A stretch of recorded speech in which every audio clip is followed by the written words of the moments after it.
Hey, what's up everybody? This is Brennan Edwards, your tech specialist from the Curse of Akakor, and I'm going to talk about my takeaways from episode 8.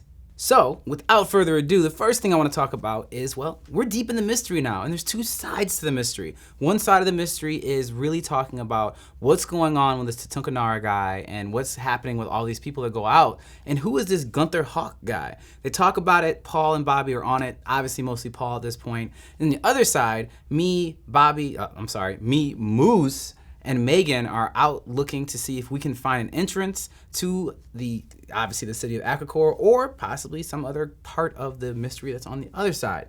So what we do in this episode is we descend to a cave.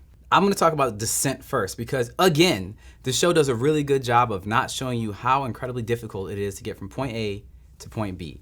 Like, we go and we honestly have I had a real tough time. I did a separate video on jungle survival that'll come out soon, but one of the things that I talk about in that video is how to take care of your feet. And this is the part of the show where my feet got destroyed. And they got destroyed for a lot of reasons, because there's a lot of friction, there's a lot of heat, and there's a lot of moisture. My feet did not enjoy any parts of that. I had a really, really tough time. Walking up and down that was not fun at all. So after we hike down, it becomes obvious to us that either there's going to be a really, really, really, really long hike around, or we have to rappel down into the cave, which we decide to rappel. And obviously I was super excited about it because rappelling is always so much fun.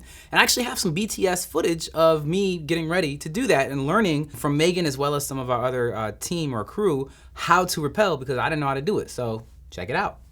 About to go down into this cave down here of death and destruction. Being told about the snakes. A lot of snakes. There's spiders too, right?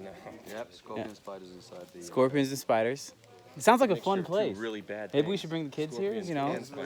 Put some trampoline. The spiders are bigger than your hand.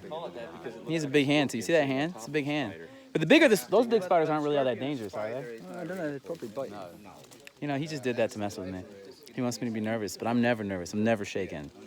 Because I'm going to explore with technology. All right, this doesn't even seem fun to me. I don't know.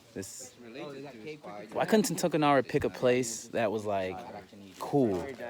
You know, it's like, hey, this isn't a dangerous death trap. Let's go down there. All the spots. Death. That's how you want to be. You see, when you're going down, if you feel that all your weight's going onto your toes, it means you're too upright. So then you'll find that'll happen. Your feet will slip down. Yeah. So when you abseil, try and lean back until you feel your heels touching the wall. It's almost like the best sort of description is if you sat on a toilet, you know, and someone's trying to get in the door, like public toilets, putting your feet against it, putting your feet against the door. It happens a lot where I live, and yeah, all the time, yeah. So obviously I'm not attached to ropes. Well, sometimes. It feels like it kind of hurts here. Doesn't it? Yeah. You're doing it right. Yeah. That means that's supposed to hurt there? If it's tight around your hips, that's a good thing. So, as you can see, I wasn't all that great or a natural at first, but it doesn't matter. If you watch the episode, you'll see I take care of it. I get down there. It's all good. And I'm terrified the whole way, not because of the rappelling or the heights. I don't like heights. But the real fear is what Moose was talking about. He was not joking. This was 100% real. There really was a snake down there at the bottom that is what they call a fertilance. At least that's what everybody else was calling it, a fertilance snake, which is a grouping of snakes in the Amazon that pretty much means if it bites you, you're dead. That's really what it means. It's like, oh, it's fertilance? Oh yeah, they'll kill you. Why does it kill you? Because there's such a large variety of these types of similar snakes that if that snake bites you, you're probably dead within an hour unless you get to a hospital with that snake so they can create an antivenom to that snake's venom by the time you get there within an hour. What are the chances you're going to get to a hospital within an hour from the middle of the Amazon jungle, even with a helicopter? Pretty low, because it took us over an hour to fly out there. So pretty much, if it bites you, you're dead. And looking at that snake, which I looked at right in its eyes, I have honestly never in my life felt more like I was looking at my own mortality. Like, that's not a joke.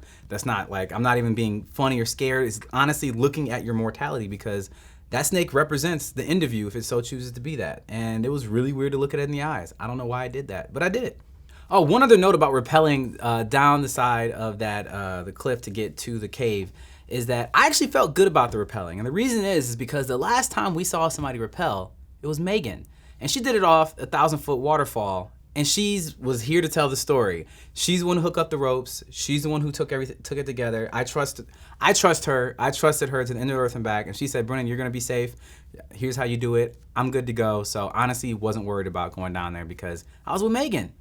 I also found it funny that in this episode, I think so far, statistically speaking, this is the least you get to see me speak in any episode. Like, I'm in there and you see all kind of like great reaction faces, like, oh, we should go into that cave. And I'm like, yeah, you see a lot of that face, but not many words. So just enjoy my reactions this time, guys. Like, just honestly, it's just me. And last but not least, I actually have some more BTS footage for you guys of me down there after we rappel and my thoughts with Moose about how I feel about diving into that cave and what the cave looked like. Because as you can imagine, going into that cave was probably extremely exciting for me, right? Like, that's what you would think. It's like, I'm gonna be excited to get into this cave.